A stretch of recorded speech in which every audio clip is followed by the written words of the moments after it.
नमस्कार विद्यार्थी मित्रांनो.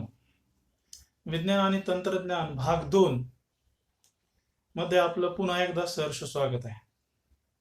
Life processes in living organism part 2 पाहत असताना गेल्या तासामध्ये आपण जो भाग अभ्यासला होता त्याच्यामध्ये आपण एरोबिक रेस्पिरेशन पाहत होतो, ज्याच्यामध्ये आपण एक महत्वाचा मुद्दा पाहिला होता, conversion of energy from the glucose. आणि त्या अनुषंगानं ग्लायकोलिसिस, क्रेब्स सायकल आणि इलेक्ट्रॉन ट्रान्सफर चेन ह्या तिन्ही गोष्टी आपण पाहिल्या होत्या. या तीनही गोष्टी पाहत असताना किंवा याला समअप करत असताना आपण पाहिलं होतं की आपल्याकडे ग्लुकोज असेल, प्रोटीन्स असतील किंवा फॅट्स असतील, या तिन्ही गोष्टी when they are subjected to the aerobic respiration or you can say for generation of energy, याच्यामध्ये पहिली स्टेप आपण पाहिली होती तिघांमध्ये पण, that glucose is converted into pyruvic acid by the process of or in the process of glycolysis. Similarly, when proteins they are subjected to the aerobic respiration, the process is called as a deamination, and when fats they are subjected in the process is called as a beta oxidation. आता ह्या ज्या सगळ्या गोष्टी आहेत, that is in aerobic respiration, आणि या तिघांचा किंवा या तिन्ही प्रोसेसमध्ये जो पहिला प्रॉडक्ट फॉर्म झालेला आहे that is acetyl coenzyme A, and which is a common product in all three processes. म्हणजे आपल्याकडचा substrate either it will be glucose or proteins or fats. First of all these nutrients they are first converted into acetyl CoA, आणि जेव्हा हा acetyl CoA तयार होईल then it is subjected to the next process which we call as a Krebs cycle in mitochondria. परंतु glycolysis पाहत असताना किंवा Krebs cycle पाहत असताना एक गोष्ट आपण आवर्जून पाहिली होती की it is fully aerobic process. In anaerobic condition it will not work. Okay, आता याच्यानंतरचा भाग पाहत असताना किंवा आता जो भाग आपण पाहिला तोच इथे आपण चार्टच्या स्वरूपामध्ये दाखवलेला आहे की these lipids they are converted into fatty acids, carbohydrates they are converted into pyruvic acids, proteins they are converted into amino acids, आणि या तिघांचं कन्व्हर्जन शेवटी ऍसिटिल कोएन्झाइम ए मध्ये झालेलं आहे. आता अशी प्रोसेस कधी होईल की नॉर्मली आपण जो पाहतो की carbohydrate which is a main source of the energy. Okay, but in case of insufficient amount of carbohydrates in the body due to exception conditions like hunger or fasting, जेव्हा आपला उपवास असेल किंवा आपण उपवासी असू अशा वेळेला carbohydrates they are not easily available, and at that time the lipids or proteins which are present in our body they are utilized for the conversion of such compounds into energy. In case of lipids they are converted into fatty acids, whereas proteins they are converted into amino acids. जे इथं आपण दाखवलेलं आहे, lipids they are converted into fatty acids and proteins they are converted into amino acids. आणि हे fatty acids आणि amino acids यांचंही पुन्हा कन्व्हर्जन आपण ऍसिटिल कोए मध्ये केलेलं दाखवलेलं आहे. And then this acetyl CoA enter into the Krebs cycle, आणि मग मागे आपण ज्या पद्धतीने क्रेब्स सायकल पाहिली, lastly it is converted into carbon dioxide, water, and most important which we called as a energy, ज्याच्यासाठी आपण हा सगळा भाग पाहत आहोत. हा झाला एरोबिक रेस्पिरेशनचा भाग. Today we are interested in the next part which we called as anaerobic respiration. The name itself indicates anaerobic means in absence of oxygen. आता आपल्याला प्रश्न पडला असेल की normally what we are thinking, respiration means it is subjected to the oxygen or in aerobic conditions, but there are few bacteria or some microorganisms they cannot live in presence of oxygen, and they are called as anaerobic bacteria or anaerobic microorganisms. And in such kind of organisms, the anaerobic respiration occurs. Okay. Glycolysis and fermentation. Glycolysis and fermentations are two steps of anaerobic respiration. Glucose is incompletely oxidized and less amount of energy is obtained in this type of respiration. This part we had already discussed when we are talking about the glycolysis and Krebs cycle. कारण glycolysis process ही aerobic असो किंवा anaerobic असो, पहिली process जी होती formation of pyruvic acid from glucose, ही किंवा ज्याला आपण ग्लायकोलिसिस प्रोसेस म्हणू, ही process either it will be aerobic किंवा एनारोबिक कंडिशन असेल, दोन्हीमध्ये सेमच होती. परंतु आत्ता जसं मी म्हणलं की Krebs cycle it will not work for the anaerobic conditions and we are not getting the maximum amount of energy during the process. Okay, आपण ज्या पद्धतीनं पाहिलं की only 4 molecules of ATP that will be generated throughout the process, आणि त्याच्यातले आपण सुरुवातीला 2 ATP आपण वापरले गेले होते which we called as an investment phase. So very less amount of energy is obtained in this type of respiration. Pyruvic acid produced through glycolysis is converted into other organic acids or alcohols with the help of some enzymes in this process, and this process is called as a fermentation process. म्हणजे जसं आपण पाहिलं होतं की pyruvic acid is subjected into the Krebs cycle and lastly it is converted into carbon dioxide and water with lots of energy. परंतु इथं त्या पद्धतीनं कन्व्हर्जन न होता, ग्लायकोलिसिस सारखं कन्व्हर्जन न होता, pyruvic acid is converted into some other organic acids or alcohols with the help of some enzymes, and the process is called as a fermentation process. आता याला अजून एक कंडिशन्स किंवा एक दुसरी गोष्ट आपण याच्यामध्ये पाहू शकतो की some higher plants, animals and microorganisms also perform anaerobic respiration instead of aerobic respiration if there is a depletion in oxygen level in the surrounding.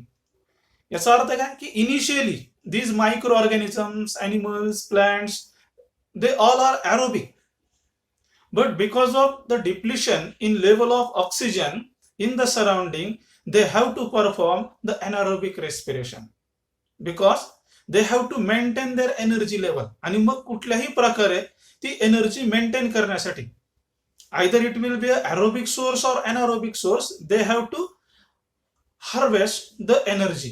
So in such condition, such kind of animals and plants, they will perform the anaerobic respiration. याचं example सांगत असताना आपल्याला सांगता येईल की seeds perform the aerobic respiration if the soil is submerge under water during germination process. आता initially आपल्याला माहिती की ही प्रोसेस कुठं व्हायला पाहिजे होती किंवा कशी व्हायला पाहिजे होती, aerobic, but it will perform by anaerobic वे.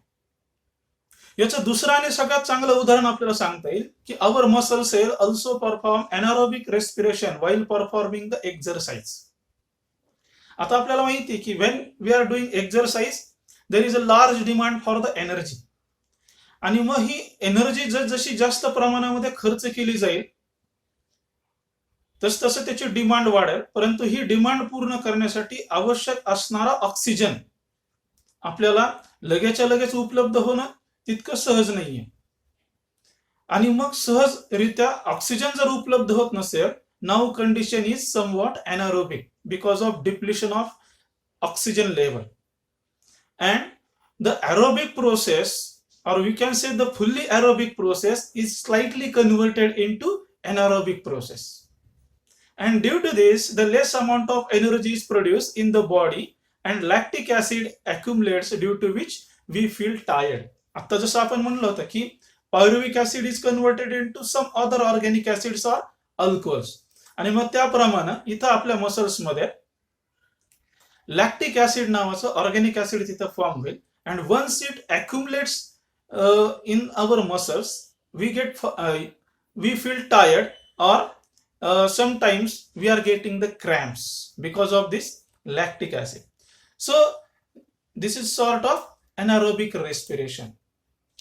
आता याच्यानंतर one by one we will discuss about the energy generation from different food components. आणि याच्यामध्ये पहिला पार्ट आपण पाहणार आहोत तो म्हणजे proteins.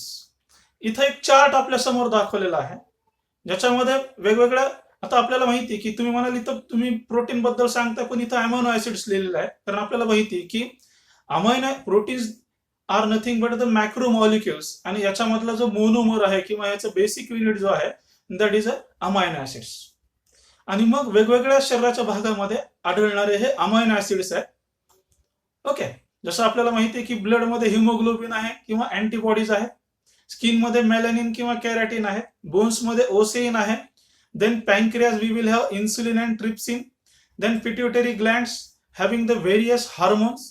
Okay, one thing keep in your mind that you should know all this things, की शरीराच्या कुठल्या भागामध्ये किंवा जनरली जे कॉमन आपल्या नेहमी ज्यांच्याबद्दल बोलतो, जसं की ब्लड मध्ये हिमोग्लोबिन आहे किंवा पॅनक्रियाज मध्ये इन्सुलिन तयार होतं किंवा बोन्स मध्ये ओसीन आहे, तर किमान एवढे नावं आपण लक्षात ठेवणं परीक्षेच्या अनुषंगानं आवश्यक आहे. आता सांगितल्याप्रमाणे proteins these are nothing but the macro molecules form by bonding together many amino acids. The proteins of animal origin are called as the first class proteins, and we are getting the 4 kilocalorie of energy per gram of proteins. म्हणजे 1 gram proteins जर आपण consume करत असाल तर त्याच्यापासून आपल्या शरीरासाठी 4 kilo calorie energy आपल्याला जनरेट करता येतात. Amino acids are obtained after digestion of proteins. Those amino acids are absorbed in the body and transported up to each organ and cell via blood. आपल्याला माहिती की सर्क्युलेटरी सिस्टीमचा भाग असणारा हा जो ब्लड आहे it has a very great importance in the circulatory system. आणि मग आवश्यकतेनुसार आवश्यक असणारे जे घटक आहेत ते शरीराच्या सगळ्या भागापर्यंत पोहोचवण्याचं काम हे ब्लडच्या माध्यमातून केलं जातं. सिमिलरली इथं अमायनो ऍसिड डायजेस्ट झाल्यानंतर किंवा प्रोटीन डायजेस्ट झाल्यानंतर जे अमायनो ऍसिड्स तयार होतील ते अमायनो ऍसिड्स प्रत्येक सेल पर्यंत पोहोचवण्याचं काम हे ब्लडच्या मार्फत केलं जातं. From these amino acids, organs and cells produce various proteins necessary for themselves and the whole body. आणि मग शरीराला आवश्यक असणारे सगळे अमायनो ऍसिड्स आहेत ते आपल्या प्रत्येक ऑर्गन्स पर्यंत किंवा सेल पर्यंत पोहोचवण्याचं काम हे केलं जातं. प्रोटीन्सचा हा भाग आपण पाहिल्यानंतर अजून एक गोष्ट आपल्याला आवर्जून याच्यामध्ये बघायची की जसं आपण ग्लुकोजच्या बाबतीमध्ये पाहिलं होतं की excess of glucose that will be stored in form of glycogen in liver. Similarly, जेव्हा excess of amino acids obtained from the proteins are not stored in the body, they are broken down in ammonia, and the ammonia which is formed is eliminated out of the body. If necessary, excess of proteins are converted into other useful substances like glucose through the process of gluconeogenesis. So this is one of the important process which we called as a gluconeogenesis, की ज्याच्यामध्ये excess of proteins they are converted into glucose, and then मग जसं आपण पाहिलं की पुढे glucose that will B converted into carbon dioxide water and the energy. म्हणजे ज्याच्यामध्ये जसं सुरुवातीला आपण पाहिलं की आपल्याकडे जर कार्बोहायड्रेट्स किंवा ग्लुकोज जर उपलब्ध नसेल and we will have the excess of proteins as a source, so at that time the gluconeogenesis occurs and that will convert the excess of proteins into carbohydrates or glucose. The plants produce the necessary amino acids from minerals that is de novo and thereby produce different protein. An enzyme Rubisco present in the plant chloroplast is the most abundant protein found in the nature. म्हणजे nature मध्ये सापडणारं सगळ्यात मोठ्या प्रमाणावरती सापडणारं कुठलं proteins असेल तर त्याचं नाव आहे रुबिस्कस which will have the plant origin. परीक्षेच्या अनुषंगानं हा एक महत्वाचा घटक मुद्दा आपण लक्षात ठेवणं गरजेचं आहे.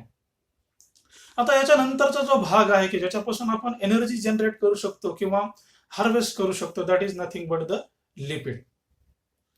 आता हे लिपिड्स नेमकं काय तर it is nothing but or it is formed by a special type of chemical bond between fatty acids and alcohols, and after digestion this or consumption of lipids, it will give you nothing but the conversion of lipids into fatty acids and alcohols. म्हणजे आताच आपण काय पाहिलं होतं की there is a special chemical bond which is present in between the fatty acids and alcohol and it will form the lipids. But when these lipids are digested or consumed, only the bond between these fatty acids and alcohols it will break down.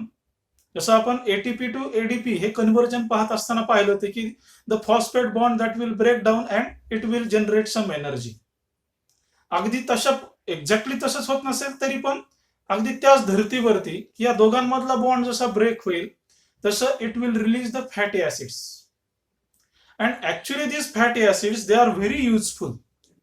These fatty acids absorb up and distributed everywhere within the body. From those, the fatty acids, different cells produce various substances necessary to themselves.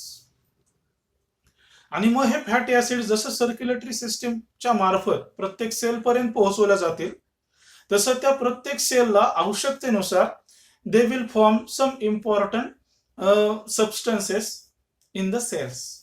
आता याचं एक उदाहरण आपण पाहूया की the molecules called as a phospholipids which are essential for the producing of plasma membrane. म्हणजे plasma मेम्ब्रेनचं production होत असताना त्याच्यामध्ये फॉस्फोलिपिड नावाचा जो महत्वाचा घटक आहे actually it is a layer. आणि ही लेअर फॉर्म होत असताना त्याच्यामध्ये मोठ्या प्रमाणावरती आपण फॅटी ऍसिडचा उपयोग झालेला पाहतो. दुसरं याच्यामधलं जे उदाहरण आहे that is a fatty acids are used for producing hormones like progesterone, oestrogen, testosterone and aldosterone. आता याच्या पुढच्या भागामध्ये किंवा पुढच्या धड्यामध्ये जसं आपण ह्युमन रिप्रोडक्टिव्ह सिस्टीमचा भाग पाहणार आहोत की ज्याच्यामध्ये आपल्याला मेल आणि फिमेल रिप्रोडक्टिव्ह सिस्टीम पाहायच्या आणि त्याच्यामध्ये स्पेशली या हार्मोन्सचा उल्लेख होणार आहे. याच्यामध्ये प्रोजेस्टेरॉन आहे, एस्ट्रोजन आहे किंवा टेस्टोस्टेरॉन्स असतील. आणि अशा प्रकारचे हार्मोन्स सिक्रेट होण्यासाठी किंवा प्रोड्यूस होण्यासाठी fatty acids they are very useful. आता दुसरं अजून एक उदाहरण इथं आपल्याला दिलंय की the covering around the axons of nerve cells. मागच्या वर्षी 9वीत असताना आपण नर्वस सिस्टीम पाहिली होती आणि त्याच्यामध्ये नर्व्ह सेलची फिगर पाहत असताना किंवा रचना पाहत असताना आपण पाहिलं होतं की there is a myelin sheath or covering around the axon of nerve cell. आणि हे मायोलिन शीथ किंवा कव्हरिंग फॉर्म होत असताना the fatty acids they play an important role. So all this they are the importance of fatty acids. आता दुसरा महत्वाचा घटक याच्यामध्ये काय की 9 kilo calorie of energy per gram of we can generate from the lipid. म्हणजे साधारण 1 gram lipid जर आपण कन्झ्युम केलं तर त्याच्यापासून आपल्याला 9 किलो कॅलरी एनर्जी ही जनरेट करता येते. Excess of lipid are stored in adipose connective tissue in the body. Similarly, what we had discussed earlier that excess of glucose is stored in liver in form of glycogen. Similarly, here the excess of lipids they are stored in adipose connective tissue. आता याच्यानंतरचा जो दुसरा part आहे that is a vitamins. Actually vitamins they are very very much important to. कशासाठी important आहे ते की आपल्या शरीरामध्ये ज्या काही मेटाबॉलिक ऍक्टिव्हिटीज पार पडत आहेत किंवा मेटाबॉलिक ऍक्टिव्हिटीज ज्या होत आहेत त्या स्मूथली होण्यासाठी किंवा actually they are nothing but the helping hands for such type of metabolic activities. Vitamins are a group of heterogeneous compounds of which is essential for proper operation of various processes in the body. आपल्या शरीरात चालू असलेल्या किंवा घडणाऱ्या विविध activities ज्या आहेत त्या प्रॉपरली परफॉर्म व्हाव्यात याच्यासाठी विटामिन्स हे खूप महत्वाचे आहेत. And as you know we will have 6 types of vitamins ज्याच्यामध्ये ए, बी, सी, डी आणि E and K. These are the 6 vitamins. याच्यामध्ये आपण त्याचं वर्गीकरण करत असताना असं म्हणलं होतं की out of this A, D, E and K these are the fat soluble. आपल्याला माहिती आहे फॅट सोल्युबल म्हणजे किंवा ज्याला आपण आपल्या दुसऱ्या भाषेमध्ये you can say it is an organic base or it is an organic type of vitamins, whereas B and C these are the water soluble or you can say inorganic ज्याला आपल्याला vitamins असं म्हणता येईल.